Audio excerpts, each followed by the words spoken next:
Muito bem. Eu quero encorajar você a abrir a sua Bíblia, ali em 1 Coríntios, no capítulo 16. 1 Coríntios, no capítulo 16.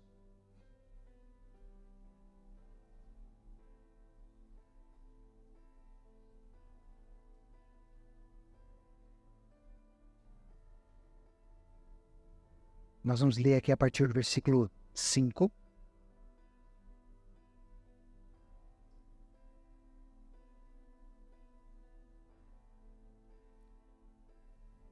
Primeira Coríntios, capítulo 16. Eu ainda vou me acostumar com esse negócio de não poder ir para frente, que eu quero ir no... acabar colocando uma escada aqui, né? Mas vou tentar me acostumar. Muito bem. 1 Coríntios, capítulo 16, nós vamos ler aqui a partir do versículo 5. A carta do apóstolo Paulo aos Coríntios diz assim, 1 Coríntios, capítulo 16, a partir do versículo 5. Depois de passar pela Macedônia, irei visitá-los, o apóstolo Paulo falando à igreja, já que passarei por lá. Talvez eu permaneça com vocês durante algum tempo, ou até mesmo passe o inverno com vocês, para que me ajudem na viagem aonde quer que eu vá. Dessa vez, não quero apenas vê-los e fazer uma visita de passagem. Espero ficar algum tempo com vocês, se o Senhor permitir. Mas permanecerei em Éfeso até o Pentecoste, porque se abriu para mim uma porta ampla e promissora, e há muitos adversários. Quero ler o versículo 9, que diz assim de novo. Porque se abriu para mim uma porta ampla e promissora, e há muitos adversários. Baixe sua cabeça, feche os teus olhos. Senhor Jesus, nós estamos aqui nessa manhã, porque amamos o Senhor, amamos a Tua presença, amamos a Tua palavra, amamos a Tua obra. E o que mais nós precisamos neste lugar, nesta manhã, é da Tua presença e de ouvir a Tua voz. Porque, Senhor Jesus, são as Tuas palavras que são espírito e vida. Livra-nos, Senhor, de especulações humanas, naturais e racionais. E fala conosco, Senhor. Abre nessa manhã os nossos ouvidos espirituais para que possamos ouvir a Tua voz e sermos transformados pela Tua palavra. Em nome de Jesus. Amém. Aqui o apóstolo Paulo, escrevendo para Corinto, ele dizendo que queria muito estar com eles. Se você for ver assim e analisar a vida do apóstolo Paulo, a igreja de Corinto foi uma das igrejas que ele mais investiu tempo. Escreveu as 2 cartas, foi uma das igrejas, quando ele foi, ele mais ficou tempo.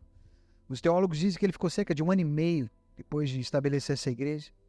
Mas é interessante que aqui ele dizendo muito isso, mas aqui no versículo 9 ele fala, ei, mas eu vou permanecer aqui em Éfeso, no versículo 8 fala, e depois no 9 ele diz, porque se abriu para mim uma porta ampla e promissora, e há muitos adversários. Eu quero ler esse versículo 9 em algumas outras versões que nos ajudam na compreensão, que essa versão que nós lemos aqui foi a NVI.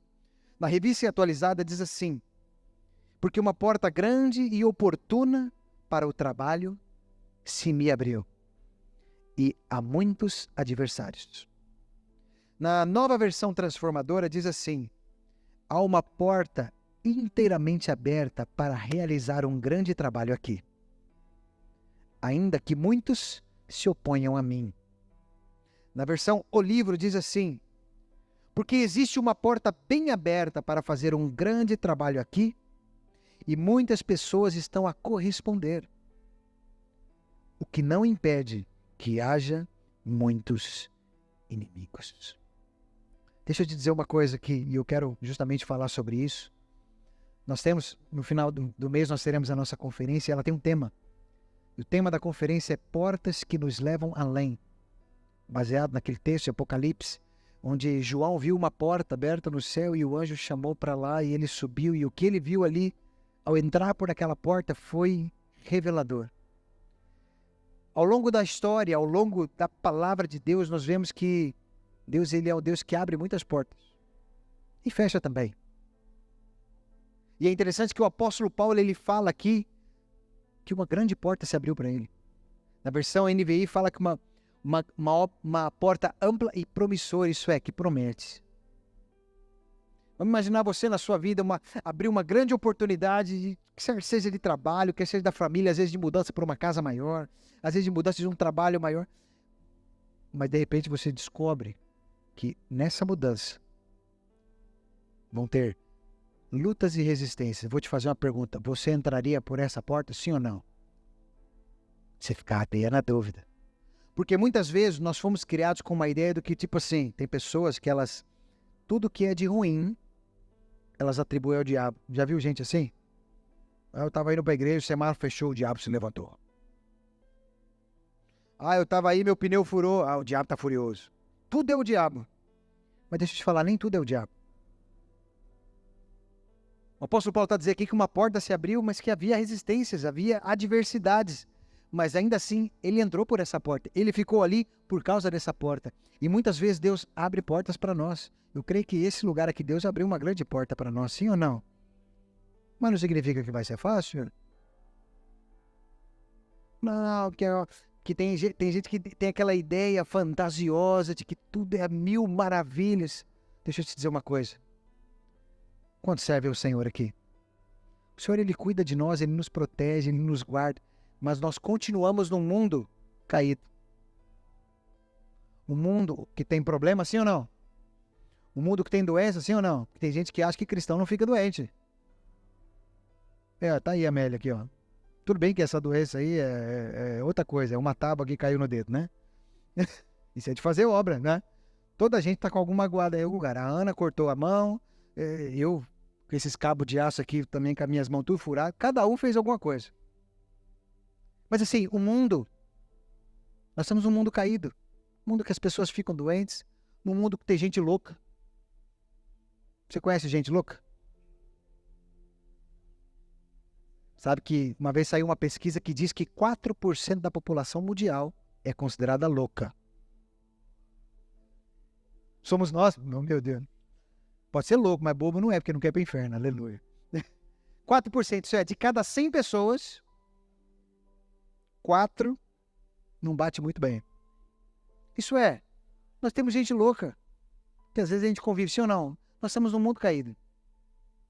Então, apesar de muitas vezes o Senhor poder nos abrir portas, sempre haverão resistências. Eu quero aqui me basear na vida do nosso Senhor Jesus, porque não sei se você sabe, mas o Senhor Jesus, Ele foi crucificado pela resistência. Por esses loucos. Pessoas aos quais o Senhor Jesus, no seu ministério, aquilo que Ele falava, aquilo que Ele ensinava, incomodava. Porque tem pessoas que às vezes vai se incomodar conosco por sermos filhos de Deus, servos de Deus, e queremos servir a Deus, de fazer a obra de Deus, simplesmente pelo fato de você existir. Não sei se você já conheceu pessoas assim. Mas esse é um fato. E nós temos que ter esse entendimento, porque deixa eu te falar, tem muitas pessoas às vezes entregam a sua vida para Jesus. Quando entregaram a vida para Jesus aqui. Mas muitos entregaram a sua vida para Jesus baseado num evangelho falso. Vem para Jesus e todos os seus problemas vão ser resolvidos. Alguém já ouviu isso? Vem para Jesus e Ele vai resolver todos os seus problemas. Muito pelo contrário, nós vemos o Senhor Jesus falando para os discípulos, olha, por minha causa a vida de vocês vai ficar mais dura. Por minha causa vocês vão ser perseguidos. Por minha causa, de vocês falarem aquilo que eu estou falando para vocês, vocês vão ser levados aos tribunais. Alguém aqui já foi em tribunal? Já foi. Eu nunca fui. Eu pretendo ir, mas... Senhor Jesus, vocês vão ser levados aos tribunais. Porque sempre haverá resistências para aqueles que querem fazer a obra de Deus. Ouça isso. Sempre. Você pode perceber, há sempre uma porta que o Senhor abre, mas o apóstolo Paulo diz, ei, mas vai ter aqueles que vão resistir, vai ter adversários, vão ter dificuldades, sim ou não? E tem dificuldade que a gente ultrapassa. Nós tínhamos uma dificuldade, né, Rossi? Nós tínhamos aquela janela ali, você está vendo ali atrás aquela janela bonita ali que a gente colocou? Aquilo ali foi uma luta para nós, né, Rossi? A gente olhava para aquela janela e falava, misericórdia. Aí, eu trouxe meu sócio. que veio aqui, pegou o martelinho e derrubou a janela em 10 minutos. Ele ria e eu ria também de vergonha, né? Porque eu e você ficamos ali, a coisa não ia, né? E rapidinho. Por quê? Vamos ter resistências naturais ou espirituais, dificuldades nós vamos ter. A pergunta é, por causa disso, você vai deixar de entrar na oportunidade ou não? Quando nós temos esse entendimento que a vida cristã não é um mar de rosas. A vida cristã não é apenas um mar de bonança. Tem hora que tem tempestade. Sim ou não? Mas o mais importante é ter Jesus no barco. Eu quero que vejamos aqui, baseado na vida de Jesus, porque Jesus, ao longo do seu ministério, também teve alguns adversários. Abra sua Bíblia ali em Mateus capítulo 12. Mateus capítulo 12. Nós vamos ler aqui a partir do versículo 1. Mateus 12.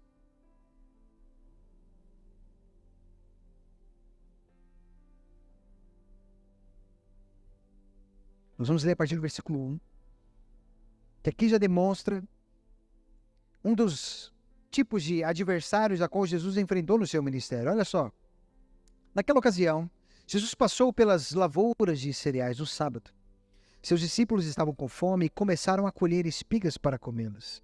Os fariseus, vendo aquilo, lhe disseram: Olha, os teus discípulos estão fazendo o que não é permitido no sábado.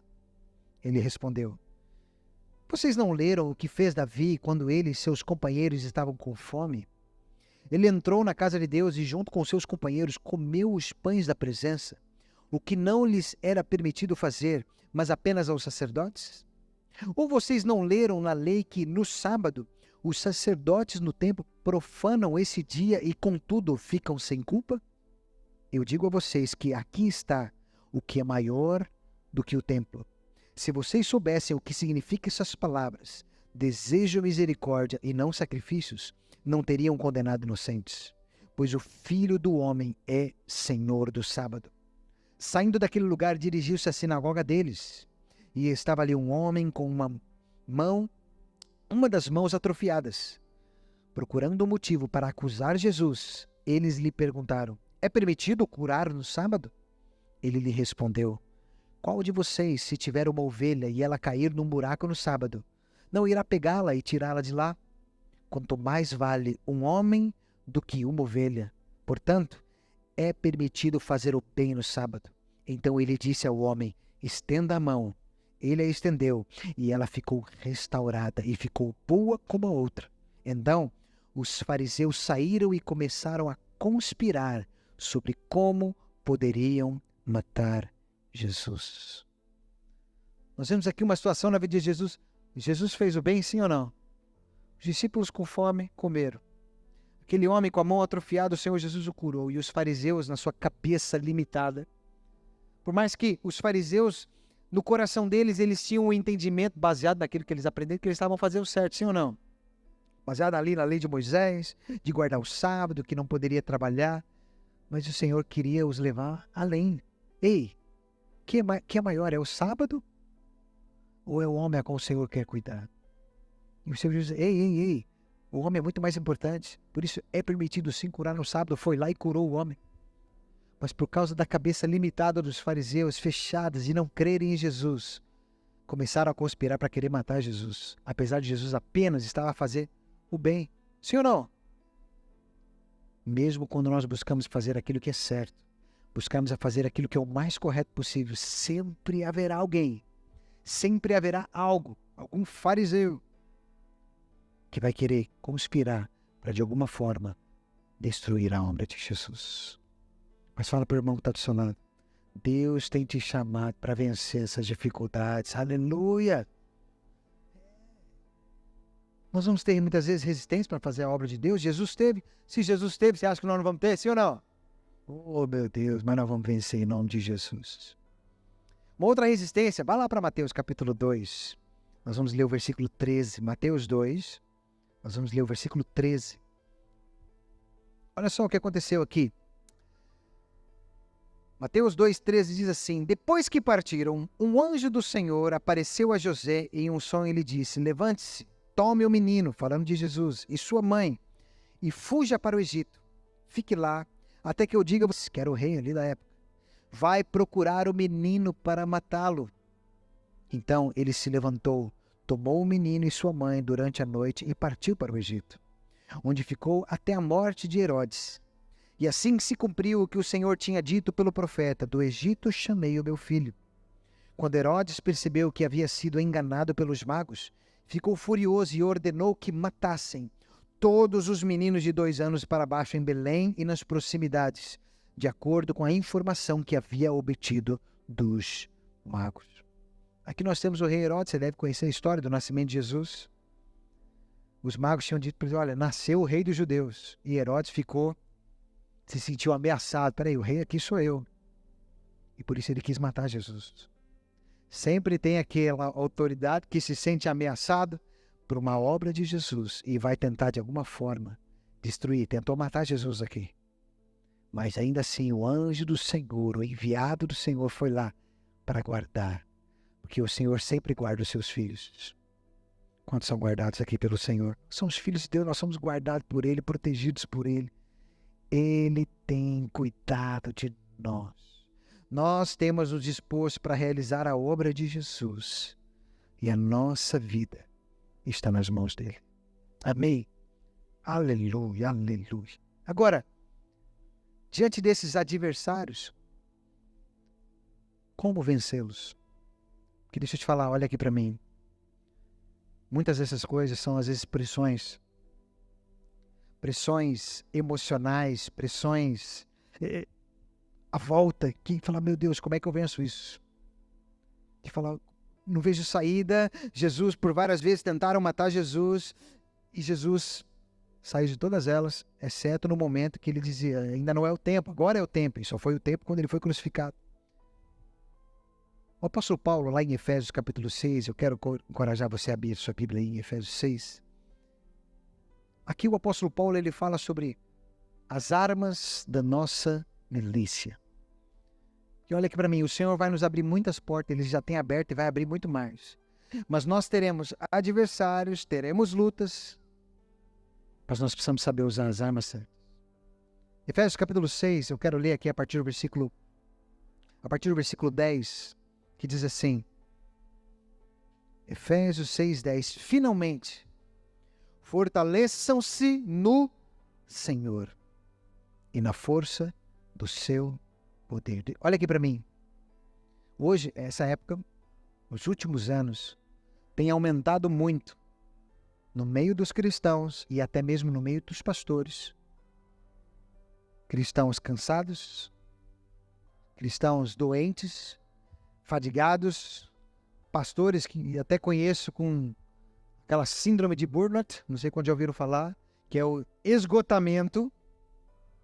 Eu falo, Deus, isso não está certo. E aqui o apóstolo Paulo, fortaleçam-se no. O Senhor Jesus disse, vinde a mim, todos os que estão cansados e sobrecarregados. Irmão, quando eu me sinto pressionado, cansado, sabe qual que é a minha vontade? É de ficar a sós com o Senhor. Porque é nele o nosso descanso, o nosso refrigério e a nossa força. Quantos entendem isso? Sabe, vão ter situações que vão querer tirar a nossa paz.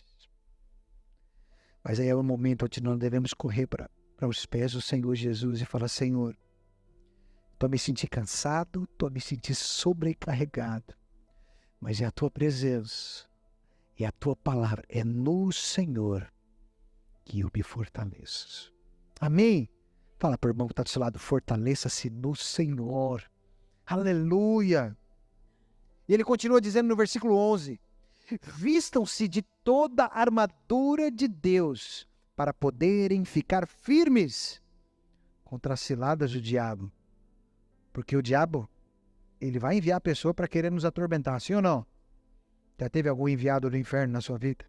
Oh, aleluia, oh meu Deus. Aquele cantor Lázaro, não sei quantos conhecem, já faleceu. Vem aquele enviado do diabo.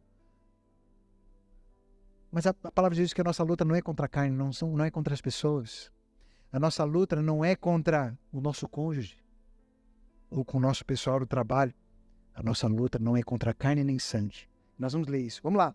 Versículo 11. De toda a armadura de Deus para poderem ficar firmes contra as ciladas do diabo. Pois a nossa luta não é contra os seres humanos. Fala para o irmão que está do seu lado. A minha luta não é contra você. Por mais que pareça, às vezes, o casal, o cônjuge, né? Estão ali. Minha luta não é contra ela. Minha luta não é contra ele. A nossa luta, ali, continua no versículo. Pois a nossa luta não é contra seres humanos, mas contra os poderes e autoridades, contra os dominadores desse mundo de trevas, contra as forças espirituais do mal nas regiões celestiais. Versículo 13. Por isso, vistam toda a armadura de Deus para que possam resistir no dia mau e permanecer inabaláveis depois de terem feito tudo. Olha aqui para mim até aqui. Sabe, isso aqui é algo revelador. Isso mostra que muitos cristãos que não permaneceram porque não estavam vestidos da armadura de Deus. Ah, porque a carne é fraca. Fraca é o argumento, eu já disse isso, né? Não é a carne que é fraca, a carne é fraca para servir a Deus. Quando nós não conseguimos resistir os ataques do maligno, as pressões, é por falta de se revestir da armadura de Deus. Por isso fala para o irmão que está ao seu lado, se vista da armadura de Deus. Fala para ele, fortaleça-se no Senhor. Sabe, isso é revelador para nós. Nós já temos os segredos para permanecer firme. Nós temos a chave para permanecer firme. Nós vamos entrar por muitas portas, vamos ter muitos adversários, mas nós temos a ferramenta para permanecer firme. Você não fica feliz com isso, não? Sabe, isso é glorioso. Mas quando nós vemos muitas vezes cristãos abandonando a sua fé, abandonando o congregar. Aí tem pessoas que gostam de deixar de congregar, ainda põe a culpa em Deus, põe a culpa em Jesus, põe a culpa na igreja, põe a culpa no irmão. Mas é simples. O diabo armou uma cilada. E eu vou quase cair aqui. O diabo armou uma cilada. É perigoso isso aqui. O diabo armou uma cilada. A pessoa não estava revestida. E caiu nela. Quantos entendem isso? Mas vamos continuar lendo aqui o texto. Porque depois ele continua dizendo. Versículo 14. Assim, mantenham-se firmes, cingindo-se do cinto da verdade. Quantos aqui usam cinto? Aleluia. É importante, sim ou não? Não sei quantos já viram aquele videozinho de internet, que às vezes o velhinho está entrando no casamento e a calça cai. Alguém já viu esses vídeos? É constrangedor. Não sei se alguém já passou por isso. O suspensório também ajuda, né? Mas deixa eu te falar, o cinto, eu acho interessante que o apóstolo Paulo fez essa analogia, que o cinto é justamente o que nos permite não passar vergonha. Sim ou não? Mas ele fala o cinto da verdade. Se tem uma coisa que é vergonhoso, principalmente para um cristão, ele viver debaixo de uma mentira e depois ele ser descoberto. É uma vergonha, sim ou não? Porque ele não estava protegido com o cinto da verdade. Portanto, olha aqui para mim. Nunca viva baseado numa mentira. Nem no seu relacionamento, nem no relacionamento com a igreja. Porque quando a verdade é descoberta, ou quando a mentira é descoberta, é vergonhoso. Por isso, o cinto da verdade nos guarda e nos protege. Fala para o irmão que está ao seu lado, viva debaixo da verdade. Eita, aleluia. Outra coisa, outro item dessa armadura que ele diz, no versículo 14, assim mantenham-se firmes, cingidos com o cinto da verdade, vestindo a couraça da justiça. Quantos sabem aqui o que é couraça? É que nós não somos dessa época, né, armadura. Toda a parte que envolve aqui o corpo, essa parte principal do nosso corpo, que protege os órgãos mais importantes, que você consegue viver sem as duas pernas e sem os dois braços. Mas aqui é o mais importante. Então, quando ele fala da couraça da justiça, é proteger aquilo que é de muito importante. Sim ou não? E ele compara a couraça com a justiça. Fala de viver uma vida justa, baseado na nossa justiça natural, baseado na justiça de Jesus, mas buscamos ser justos diante do Senhor e diante dos homens. Isso nos protege. Tem cristão hoje em dia, olha aqui para mim, que estão vivendo às vezes uma vida bagunçada. Não, Deus é bom, Deus perdoa. Mas está abrindo espaço para que as setas malignas venham e matem a vida dele. Muitas vezes brincando com o pecado e não vivendo de forma justa. Porque o pecado na vida do cristão deve ser um acidente, sim ou não? Agora, viver em pecado é praticar, a Bíblia fala de praticar a injustiça. Mas a couraça, o viver debaixo da justiça do Senhor, o Espírito Santo de Deus nos capacita a vivermos de forma justa. Isso é proteção para a nossa vida, isso nos guarda. Fala para o irmão que está do seu lado, viva de forma justa. Aleluia! O Espírito Santo de Deus nos capacita, por mais que às vezes nós falhamos. Quantos falham aqui? Temos anjos aqui no nosso meio, aleluia. E tem gente que não falha, aleluia. Mas todos nós falhamos, mas é só um acidente, sim ou não? Porque nós devemos buscar viver da forma mais correta, mais justa, mais íntegra. Porque a couraça da justiça, estarmos revestidos dessa justiça, nos protege a justiça de Jesus. Amém? Um outro item que o apóstolo Paulo fala aqui nessa armadura, além do cinto da verdade, além da couraça da justiça, ele fala ali, e tendo os pés calçados, versículo 15, e tendo os pés calçados com a prontidão do evangelho da paz.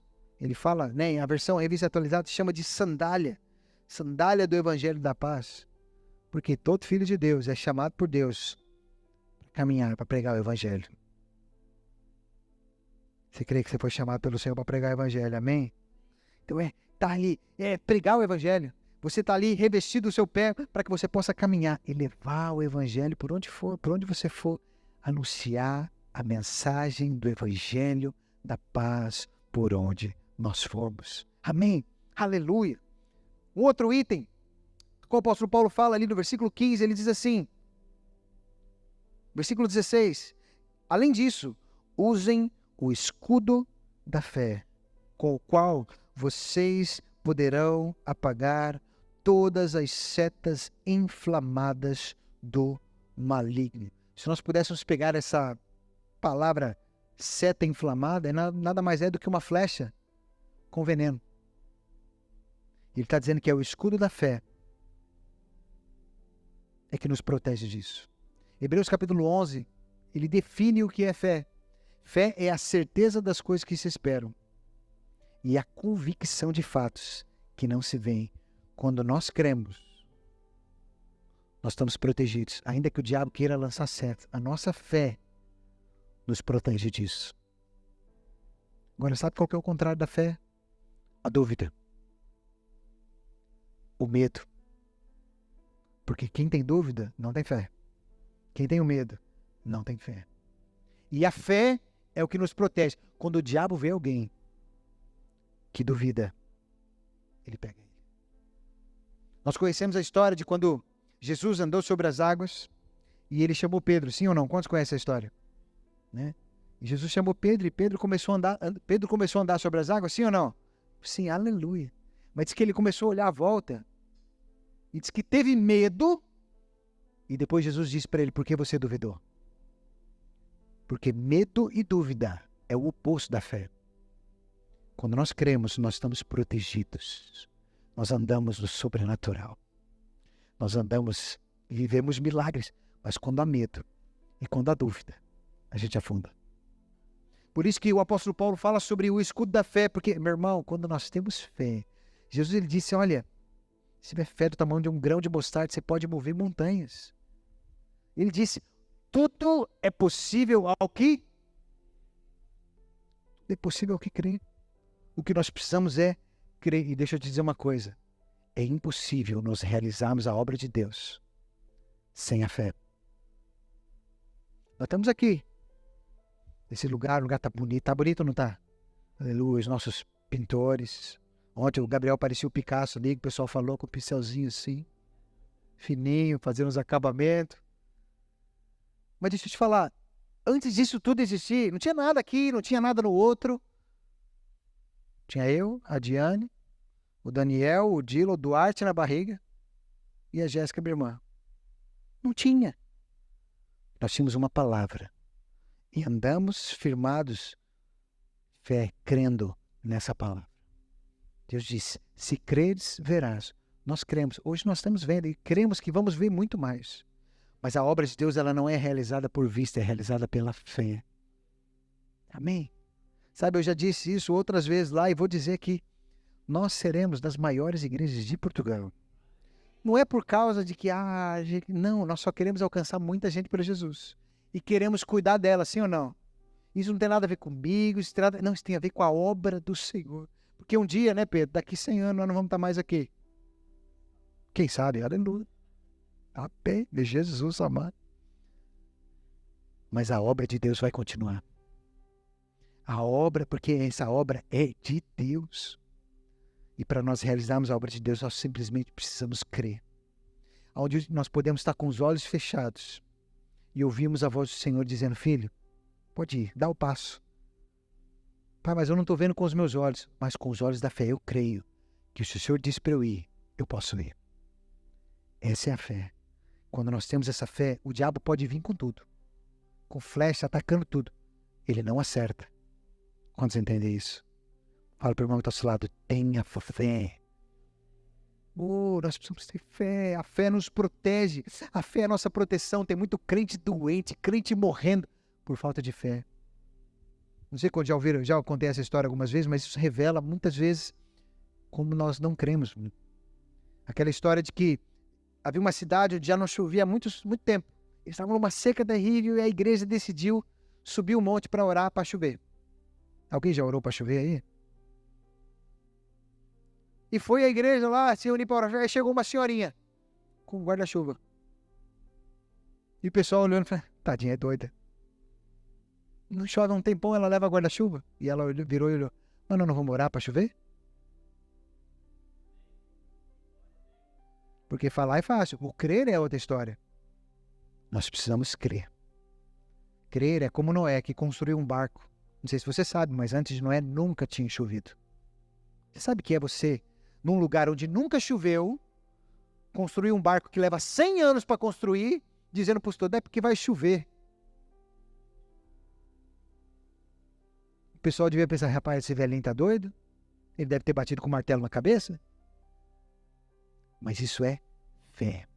Certeza de coisas que se esperam e convicção de fatos não se vê. Quando nós verdadeiramente cremos, nós estamos protegidos.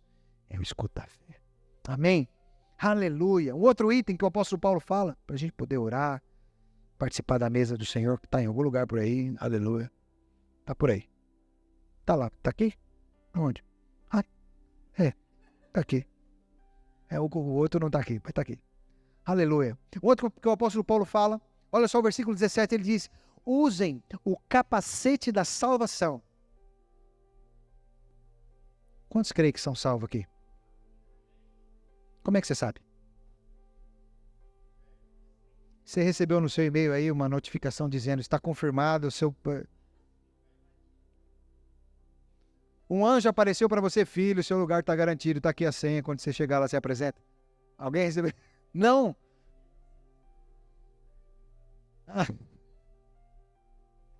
Olha aqui para mim.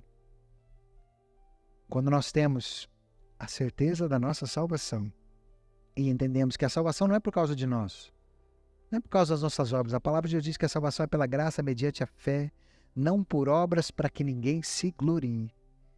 E o apóstolo Paulo aqui fala sobre o capacete da salvação.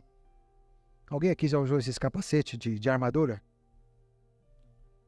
O capacete é justamente para você poder proteger a sua cabeça. Mas olha aqui para mim, o apóstolo Paulo, quando ele fala isso, é inspirado pelo Espírito Santo. Quando nós temos certeza, convicção da nossa salvação, a nossa mente está protegida. Uma das coisas que o diabo muitas vezes quer mais atacar na vida de um cristão e na sua mente, que é o nosso lugar, é o lugar de batalha, é na nossa mente, você não é salvo nada, rapaz. Olha ali aquilo que você fez. O Dylan, meu filho do meio, o menino é novo, tem 11 anos, está aprendendo. E ele fica às vezes em parafuso. Pai, será que eu sou salvo? Pai, eu fiz uma coisa errada, pai. Eu quebrei a sanduicheira da mãe. E ele fica preocupado de saber, não, será que eu fiz mal? Mas será que... Falei, calma, filho. A sua salvação não tem a ver com aquilo que você faz ou deixa de fazer. O erro na vida do cristão tem que ser um acidente, foi sem querer, não foi por acaso, não foi por querer. E nós precisamos ter essa certeza, porque quando nós temos essa certeza, a nossa mente está guardada e protegida. Agora, uma pessoa que vive em dúvida, que acha que toda hora, ai, será que eu sou salvo? Ai, meu Deus, eu passei no vermelho, será que eu estou salvo? Alguém já passou no vermelho aí? Se não bater em ninguém, é ok, aleluia. Ai, meu Deus, tinha um radar ali a 60, eu passei em 80, né, Pedro? Aí, Jesus. Mas se a palavra de Deus diz que a salvação não tem a ver conosco, tem a ver com aquilo que o Senhor fez por nós. A salvação é pela graça mediante a fé. Isso protege a nossa mente, porque o diabo vai querer lançar muita coisa na sua cabeça. Quando o diabo foi querer tentar Jesus, lá em Mateus capítulo 4, a primeira coisa que ele disse, se és filho de Deus, transforma essas pedras em pão. Isso é, ei, sei não se você é filho de Deus, hein? Mas Jesus sabia quem era. E Jesus foi para cima dele. Não só de pão viverá o homem. Quando nós temos a clareza, a convicção de quem nós somos, de que somos salvos em Cristo Jesus, que a nossa vida está nele, a nossa mente está guardada e protegida no Senhor. Amém? Você crê que você é salvo em Cristo Jesus, que não tem a ver contigo, mas tem a ver com aquilo que o Senhor Jesus fez por nós ali naquela cruz. Aleluia. Aleluia. E ele continua dizendo, versículo 17, usem o capacete da salvação e a espada do Espírito, que é a palavra de Deus. Vou fazer uma pergunta aqui. Quantos leem a Bíblia todos os dias? Meio tímido esse aí. Levanta a mão aí. Isso. A espada do Espírito, que é a palavra de Deus. A espada, a palavra de Deus é a nossa arma de ataque contra o diabo. Jesus, em Mateus 4, o diabo veio para cima dele. Como é que Jesus revidou? Está escrito. Agora eu vou te fazer uma pergunta. Como é que você vai revidar? Como é que você vai para cima do diabo? Se você não sabe o que está escrito, né, amém? O diabo fala, vai ser... Não. A Bíblia diz que eu estou em Cristo. E em Cristo eu sou mais que vencedor. A Bíblia diz que eu sou a obra-prima de Deus. A Bíblia diz que Ele me amou de tal maneira que entregou o Filho dele por mim. Quando nós conhecemos a palavra de Deus, a gente vai contra o diabo baseado na palavra que é a espada. Quando você está entendendo? Nós precisamos conhecer a palavra de Deus, precisamos meditar na palavra de Deus, precisamos estar com a palavra de Deus na nossa boca. Porque a hora que o diabo vem, a gente tem a espada. E por último, que o apóstolo Paulo fala aqui no versículo 18, para que a gente possa orar. Além dele falar do cinturão da verdade, da couraça da justiça, da sandália da prontidão do evangelho, da paz, escudo da fé, do capacete da salvação e da espada do Espírito, ele diz no versículo 18, orem no Espírito, em todas as ocasiões, com toda oração e súplica. Tendo isso em mente, estejam atentos e perseverem na oração por todos os santos. Depois de tudo isso, ele fala a respeito da oração, de orar no Espírito. Constantemente está em oração. Sabe, orar no Espírito é muito mais do que você apenas orar na sua língua, no português ou na sua língua materna. Mas está em Espírito, orando constantemente. Porque quando nós oramos em Espírito, aqui ele conclui toda essa armadura. Ele falou, olha, você vai colocar tudo isso, tudo isso, tudo isso. No versículo 18 ele fala, e orem no Espírito. Orem no Espírito em todas as ocasiões, com toda a oração e súplica. Tendo isso em mente,